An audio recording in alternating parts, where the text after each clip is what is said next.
नमस्कार दोस्तों, राम राम।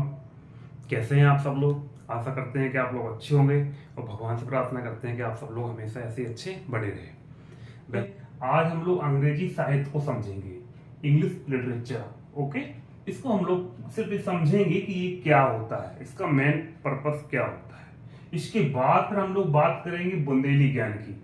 आप लोगों को हम बता दें, आप लोग चैनल के लास्ट तक, हमारी क्लास के एंड तक बने रहें। इसमें लास्ट में हम लोग बुंदेली ज्ञान के बारे में कुछ एक नई बात करेंगे, जो कि हमें उम्मीद है कि आप लोगों को बहुत पसंद आने वाली है। तो चलिए शुरुआत करते हैं। सबसे पहले आप लोगों को बताएंगे शॉर्ट स्टोरी। आप लोगों ने देखा होगा जब हमारे बच्चे स्कूलों में पढ़ते हैं ना, तो उनका एक लैंग्वेज सेक्शन चलता है, एक रीडर सेक्शन चलता है। तो इंग्लिश रीडर में जो उन कहानियों का मतलब ये होता है कि बच्चों की एक तो नॉलेज को बढ़ाना, दूसरा उन स्टोरीज में कुछ ना कुछ एक मोरल होता है, एक सीख छुपी होती है, एक उद्देश्य होता है, बच्चों को कुछ ना कुछ उससे एक शिक्षा मिलती है। तो उनको पूरा ब्रीफली जो राइट किया जाता है, तो वो शॉर्ट स्टोरीज होती हैं और स्टोरी होती हैं। और यहाँ मैं एक चीज और आपको बता दूं कि मोस्टली ये सारी स्टोरीज जो होती हैं वो फिक्शनल होती हैं। फिक्शनल का मतलब इमेजिनरी, काल्पनिक। जैसे फिक्शन और फिक्शन का मतलब होता है किसी चीज की कल्पना करना। कल्पना का मतलब एक मन में बैठ के सोच के कोई भी एक ऐसी कहानी बना लेना जिससे ये लगे कि हाँ, ये कहानी हम बच्चों को सुनाएंगे और उन्हें कुछ ना कुछ सीखने को मिलेगा। जैसे हम लोगों की बचपन में दादी लोग किया करती थी। हम लोग देखते हैं ना, बचपन में हम लोग छोटे हुआ करते थे, तो हमारी दादी परदादी बाबा लोग हम लोगों को कुछ ना कुछ एक कहानी सुना देते, कहीं टाइगर की, कहीं रानी, एक राजा, ऐसे। तो वो सब कुछ क्या था, किसी ने देखा था, नहीं देखा था, वो सब फिक्शनल था, एक काल्पनिक था। लेकिन उसके दो उद्देश्य थे। एक तो हमें इस तरीके से कहानी को सुनाना कि हम उस कहानी से जुड़े रहें, सुनते रहें, वो हमें अच्छी लगे, इंटरटेनिंग रहे। दूसरा, लास्ट में फिर हमें उसमें एक उसका मोरल मिलता था, उससे एक सीख मिलती थी कि ऐसा करोगे तो ऐसा होगा, अच्छा करोगे तो अच्छा होगा। इस तरीके से हम लोग जब पढ़ते हैं लिटरेचर में, तो जब लिटरेचर हम लोग पढ़ते हैं तो उसमें हम लोग देखते हैं कई कैरेक्टर होते हैं, एक बहुत सारा ड्रामा होता है जिसमें एक स्टोरी होती है, जिसमें एक नैरेटर्स होते हैं, नंबर से वो स्टोरीज को बोलते हैं, कोई कुछ कहता है, उसमें बहुत सारे पात्र होते हैं, अलग अलग कैरेक्टर्स होते हैं, वो ड्रामा प्ले होते हैं। दूसरा पोम, यहाँ मैं इसको पोम बोल रहा हूं। मैं आपको बता दूं कि हमारे बुंदेलखंड में या कहीं मोस्टली लोग पोएम भी बोलते हैं, तो पोएम भी कह सकते हैं, पोएम रॉन्ग नहीं है। बट मॉडर्न में आज के टाइम में आप देखते हैं तो पोम बोलते हैं, पोम। तो अगर मैं पोम को बोलूं तो प्रोनाउंसिएट करो, एक्सेंट हमारा पोम हो, तो उसको रॉन्ग मत समझिएगा। पोएम क्या होती है, एक जो पोइट होता है ना, वो अपने विचारों को एक कविता के रूप में लिखता है। अपना मन के जो एक्सप्रेशन होते हैं वो कविता के रूप में देते हैं। देखो ऐसा है कि अपने अपने विचारों को एक्सप्रेस करने के कई तरीके होते हैं। कुछ लोग स्टोरीज में एक्सप्रेस करते हैं, कुछ लोग पोम के थ्रू एक्सप्रेस करते हैं, कुछ लोग तो ऐसे होते हैं जो कार्टून्स बनाते हैं, आपने देखा होगा। तो कार्टून्स में क्या होता है, बहुत कम शब्दों में बहुत कुछ लिख देते हैं। कभी भी आप देखिए कुछ पेपर्स वगैरह पढ़ते हैं, उनमें कार्टून बना होता है। तो कार्टून क्या होता है, करंट में जो इश्यूज कंट्रीज में चल रहे होते हैं, पॉलिटिक्स से लेके या कुछ भी लेके, अच्छे भी होते हैं, कुछ लोगों का मजाक भी होता है, कुछ में तरक्की करने की बात भी होती है। बात पोएम के बाद बात करते हैं नॉवेल। नॉवेल का मतलब होता है उपन्यास। उपन्यास क्या होता है कि एक राइटिंग स्किल का एक वास्ट एरिया है, एक ऐसी बुक जो बहुत बड़ी तरीके से लिखी जाती है, उसको बहुत गढ़ा जाता है, उसमें बहुत सारे कैरेक्टर होते हैं, हर कैरेक्टर को बहुत ब्रीफली बताया जाता है और उसको पढ़ने में बहुत समय लगता है। अब जैसे ये शॉर्ट स्टोरी है, इसको तो आप तुरंत पढ़ के फिनिश कर लेंगे, समझ लेंगे। अभी हमने तुरंत क्लास में आए, हमने एक बुक उठा रही, चैप्टर निकाला, बच्चे को एक्सप्लेन किया, वो समझ गया, घर में अपने बच्चे बताया, समझ गया। लेकिन नोवेल के साथ ऐसा नहीं है। नोवेल में बहुत लार्ज मटेरियल है, इतना सारा मटेरियल होता है कि उसको पढ़ाने में बहुत टाइम लगता है। उसमें बहुत सारा थ्रिल, सस्पेंस, बहुत सारे कैरेक्टर और बहुत सारे लोगों के बारे में बहुत डीपली नॉलेज, ब्रीफली नॉलेज। तो ये नोवेल दो प्रकार के होते हैं, एक तो उपन्यास फिक्शन भी होता है, काल्पनिक भी होती है, कुछ ऐसे उपन्यास भी होते हैं जिन्हें कल्पना करके गढ़ा जाता है, यानी रचा जाता है, बहुत लिखते रहते हैं। लेकिन यहाँ मैं आप लोगों को बता दूं, कुछ नॉवेल ऐसी भी होते हैं कि जो किसी की ऑटोबायोग्राफी भी होते हैं, अपनी खुद की आत्मकथा को भी वो नॉवेल के रूप में बना देते हैं। वो भी हम आगे आपको बताएं। जैसे अभी हम बताते हैं आपको नॉवेल, जैसे एक इंग्लिश का नॉवेल है, बड़ा फेमस है, आप लोगों ने सुना होगा, the story of my life, Helen Keller का। तो वो नॉवेल है, लेकिन उसकी जो राइटर है ना, वो ऑथर है, वो स्वयं की उसकी खुद की स्टोरी है। तो उन्होंने अपने पूरे लाइफ को पूरा डिटेल में बताया, उसको आप एक बार देखेंगे तो आपको समझ में आएगा। हमारे इंडियन रचयिता जो मुंशी प्रेमचंद जी हुए, उनका गोदान है, बहुत ही अच्छा है, इतना अच्छी कहानी है। तो आप कभी भी मौका मिले टीवी में कहीं भी आप गोदान की स्टोरी देखें, बहुत अच्छी है। और मुंशी प्रेमचंद जी की तो कई नॉवेल हैं, अलग अलग हैं, मैं तो एक गोदान की चर्चा की है। तो उसमें वो ऑटोबायोग्राफी नहीं है, वो मुंशी प्रेमचंद जी लिखा हुआ है, एक कहानी लिखी हुई है, किसी और की कहानी है, आप उसको देखना समझना। इसके बाद ऐसे राइटिंग तो आप जरूर जानते हैं, निबंध लेखन, किसी भी त्योहार पे कोई निबंध लिखना, किसी भी स्पोर्ट्स पे निबंध लिखना, किसी भी इंसिडेंट पे निबंध लिखना, तो निबंध रचना होगी वो उसको। बायोग्राफी मतलब जीवनी, वो ऑटोबायोग्राफी मतलब आत्मकथा। बायोग्राफी मतलब ये होता है किसी और की कहानी कोई और लिखता है, ठीक है, और वो उसका राइटर होता है। दूसरा ऑटोबायोग्राफी, जो व्यक्ति जीवित होता है वो अपनी कहानी खुद लिखता है। इसमें आपको साक्ष्य की जरूरत होती है। इसमें जीवनी जब आप लिखेंगे तो आपके पास प्रूफ होना चाहिए, किसी के बारे में आप लिख रहे हैं तो वो आपके पास क्या प्रूफ है, तो आप बोलेंगे कि हमने उसके फैमिली मेंबर के साथ बैठ के लिखा हुआ है। लेकिन ऑटोबायोग्राफी में क्या होता है, लिखने वाला स्वयं जीवित होता है, वो स्वयं उसका। हमारे जो फॉर्मर प्रेसिडेंट हुए हैं ऑनरेबल कलाम साहब, तो उनकी एक ऑटोबायोग्राफी आई थी द विंग्स ऑफ फायर, तो उसमें उन्होंने अपनी कहानी को खुद लिखा हुआ है, तो वो उनकी बायोग्राफी है। तो ये समझ में ये जीवनी, ये आत्मकथा। जैसे हमने ये कुछ यहाँ लिखे हुए हैं, इनके बारे में आपको बताना बहुत जरूरी है। जैसे जो इंग्लिश लिटरेचर में जितने भी स्टोरीज, नॉवेल, पोम वगैरह ये सब होती हैं, तो उनके जो राइटर्स होते हैं, उनके जो रचयिता होते हैं, उनके जो लेखक होते हैं, उनके जो ग्रंथकार होते हैं, उनके बारे में भी थोड़ी सी कंफ्यूजन रहती है, थोड़ा वो भी क्लियर करते हैं। जैसे तो एक एक करके तो आपको एक्सप्लेन करता हूँ। आप लोग प्लीज हमारे चैनल के साथ जुड़े रहिए, हमारी क्लास से आप जुड़िए, हमारे चैनल को सब्सक्राइब करें, लाइक करें, कमेंट करें और शेयर करें, और कुछ कमियां नजर आए तो कमेंट करके हमें जरूर बताएं, ताकि हमें और उसमें इंप्रूवमेंट करने का मौका मिले।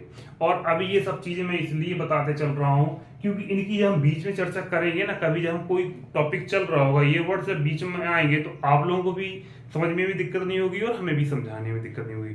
तो जिस चीज को हम लोग सीखने चल रहे हैं ना, तो सबसे पहले वो जानना बहुत जरूरी है। जैसे हम लोग इंग्लिश सीख रहे हैं, तो इंग्लिश क्या है, what is English, what is English literature, what is English language, तो ये सारी चीजें पता तो होनी चाहिए। बाकी तो हम लोग बहुत डिटेल में सारी चर्चा करेंगे, आप लोगों को बहुत अच्छी इंग्लिश सिखाएंगे। बस आप हमारे साथ बने रहिए और हमारे चैनल को ज्यादा से ज्यादा आप लोग सब्सक्राइब करें। इनको मैंने अलग कर दिया। पोइट, कवि, जानते ही आप, जो पोम जो लिखी जाती है उसका जो रचयिता होता है, जो पोइट होता है, वो कवि होता है। यानी कोई कवि, जो कविता लिखने वाला वो कवि होता है, यानी वो शब्दों से एक राइम में अपनी मन की धारणाओं को एक्सप्रेस करता है, वो लिखता है, गढ़ता है, उसको कवि बोलते हैं। नॉवेलिस्ट, उपन्यासकार, अभी मैं इस पर भी आ रहा हूं, ये थोड़ा सा मैटर बड़ा हो जाएगा इसलिए इसको बता दो। नॉवेलिस्ट, उपन्यासकार। उपन्यास दो प्रकार के हो सकते हैं, एक तो फिक्शनल हो सकता है यानी काल्पनिक हो सकता है, कोई भी उपन्यास ऐसे भी लिख, क्योंकि उपन्यास कि उसको लोग घंटों पढ़ते हैं, कई दिनों तक पढ़ते हैं, महीनों पढ़ते हैं, एक large collection of the words होता है उसमें, ठीक है। तो उपन्यासकार, जैसे फिक्शनल कहें तो जैसे हमने बताया था मुंशी प्रेमचंद जी की गोदान है, निर्मला है, एक्सेट्रा बहुत सारे हैं। और आप इंग्लिश में आया the story of my life, Helen Keller, वो ऑटोबायोग्राफी है। तो उपन्यासकार दोनों हो सकते हैं, बायोग्राफी भी हो सकती है। और स्टोरी टेलर, कहानी सुनाने वाला, हम लोग देखते हैं ना, कोई हमारे जैसे ने बताया दादी परदादी लोग कहानी सुनाया करते थे, ऐसे लोग जब जो लोग कहानी खुद बनाकर सुनाते हैं तो उन्हें स्टोरी टेलर बोलते हैं। इसके बाद नैरेटर, कथावाचक। नैरेटर का मतलब होता है, जैसे आप लोगों ने देखा होगा कि कोई कहानी है, हमें मंच पे खड़ा कर दिया जाए, पोडियम रखा हुआ है, हमें कोई एक स्टोरी बता दी, सुना दी, हमें उसको नैरेट करनी है, आप लोगों को, सब लोगों को बताना है, समझाना है, तो नैरेटर्स होते हैं। थोड़ी सी कंफ्यूजन ये है कि लोग क्या करते हैं कि जहां ऑथर लिखना होता है वहां राइटर लिख देते हैं, जहां राइटर लिखना होता है वहां ऑथर लिख देते हैं। तो इसमें क्या डिफरेंस है वो आप लोगों को समझना है। देखिए, वैसे कुछ मामलों में लेखक का मतलब ये हो गया जो ऑटोबायोग्राफी लिखता है, जो अपनी कहानी लिखता है उसको ऑटोबायोग्राफी बोलते हैं, जो खुद की कहानी होती है उसको ऑटोबायोग्राफी बोलते हैं। उसको लिखने वाला जो होता है वो ऑथर होता है, राइटर नहीं हो सकता। यदि किसी की ऑटोबायोग्राफी है, वो नीचे उसका नाम पड़ा हुआ तो वहां ऑथर होगा, राइटर नहीं हो सकता। इस चीज को just you have to remember it forever. अच्छा, राइटर क्या होता है? ग्रंथकार, साहित्यकार, जो किसी और की कहानियों को लिखता है, वो ग्रंथकार होता है। जैसे हमारा महान ग्रंथ है, बहुत हमारा पूजनीय ग्रंथ है रामायण, तो इसे हमारे पूजनीय महर्षि वाल्मीकि जी ने लिखा हुआ है। तो रामायण एक ग्रंथ है, कहानी हमारे प्रभु श्री राम जी की है, लेकिन लिखी हमारे महर्षि वाल्मीकि जी ने थी। ऐसे जैसे कि कोई भी ऑथर आप ले लीजिए, ऑथर है जिसने अपनी कहानी ले, जैसे हेलेन केलर के बारे में हमने बताया अभी आपको, तो वो ऑथर है क्योंकि उन्होंने अपनी the story of my life स्वयं की कहानी ली। लेकिन हेलेन केलर अगर चाहती तो कोई मतलब दूसरी कहानी भी लिख सकती थी। तो एक ऑथर राइटर तो हो सकता है, लेकिन एक राइटर ऑथर नहीं हो सकता। ये चीज आपको थोड़ी समझनी है। किसी दूसरे की कोई तीसरा कहानी लिखता है, और ऑथर जो होता है वो ऑटोबायोग्राफी खुद की लिखे। जब भी आप ऑथर और राइटर का जब नीचे मेंशन करें तो इस चीज का ध्यान रखें। तो ये चीज क्लियर हुई, आपको समझ में आया? आई होप दैट आप लोगों को समझ में आ रहा हो। चलिए, अब जो हमने आपसे पहले बताया था कि आप थोड़ी सी बात कर लेते हैं बुंदेली ज्ञान की, उसके बारे में हम आपको कुछ नया बताने की कोशिश करते हैं और आशा करते हैं आप लोगों को पसंद आएगा। अब जैसे कि दोस्तों, हम बुंदेलखंड से बिलोंग करते हैं, बुंदेलखंड के जालौन जिले के रहने वाले हैं। तो अब थोड़ी सी हम बुंदेली भी बोलते हैं, ऐसा नहीं है। अगर आप हम बोलेंगे तो आप लोगों को थोड़ा ऑड न लगे। जैसे हमारे यहाँ जी कही जाती है, जब भी सुबह उठो तो सबसे पहले जैसे हम लोग अपना बिस्तर छोड़ते हैं, सबसे पहले हम लोगों को सिखाया जाता बचपन से कि सबसे पहले आप धरती माँ के पैर छुओ, क्योंकि हम लोगों को जन्म के बाद पालने वाली दूसरी माँ है तो वो धरती माँ है। तो जब भी हम लोग अपने बिस्तर को छोड़ें तो धरती माँ के चरण स्पर्श करें हाथ से, इसके बाद उस पर पैर रखें उनके ऊपर। इसके बाद अपने पेरेंट्स के पैर छुएं, यदि आप पेरेंट्स के साथ रहते हैं, और अगर आप घर के बाहर रहते हैं, पेरेंट्स आपके गांव में रहते हैं तो अलग बात है, लेकिन धरती माँ को प्रणाम करें, अपने पेरेंट्स को प्रणाम करें। इसके बाद मुझे आप लोगों को एक चीज बतानी है थोड़ा सा, कि एक चीज का आप लोग विशेष ख्याल रखें। जैसे हम लोग घर में खाना खाते हैं, तो खाने की जो हमारी हैबिट है, या जो हमारा सिस्टम है, या जो तरीका है, थोड़ा सा हम लोग उसमें चेंजमेंट करें, जैसा हमारे बुंदेलखंड में होता है। ऐसे कि आप लोग ये कोशिश करें कि खाना हमेशा जमीन में बैठकर खाने की कोशिश करें। एक चटाई बिछा लें या कोई एक दरी बिछा लें, उस पर आप बैठें, फिर कायदे से आप भोजन की थाली आए तो मां अन्नपूर्णा को प्रणाम करते हुए, थाली को प्रणाम करते हुए खाना स्टार्ट करें। आप देखें, जब आप जमीन बैठ के खाना खाएंगे ना, तो आपको इतना सुकून मिलेगा, आपको एहसास होगा कि हाँ, जमीन में खाने खाने का मतलब क्या है। और उसमें जब वो धरती माँ के स्पर्श में आता है ना, तो वो खाना और भी अच्छा आपके लिए हो जाएगा। तो आप खाने को जो है ना जमीन में बैठ के खाएं। अच्छा, और अब जिन लोगों के घरों में हम देखते हैं कि डाइनिंग टेबल्स हैं, चेयर्स हैं, उसमें खाने की हैबिट है, ठीक है, वो खाएं। हम किसी को ये नहीं कह रहे कि नहीं ऐसा करना ही है, कोशिश करके देखें, शायद आप लोगों को अच्छा लगे। दूसरा, खाना जब भी खाएं आप तो इतना तो कर ही सकते हैं कि आपका जब चेहरा है ना वो नॉर्थ में हो।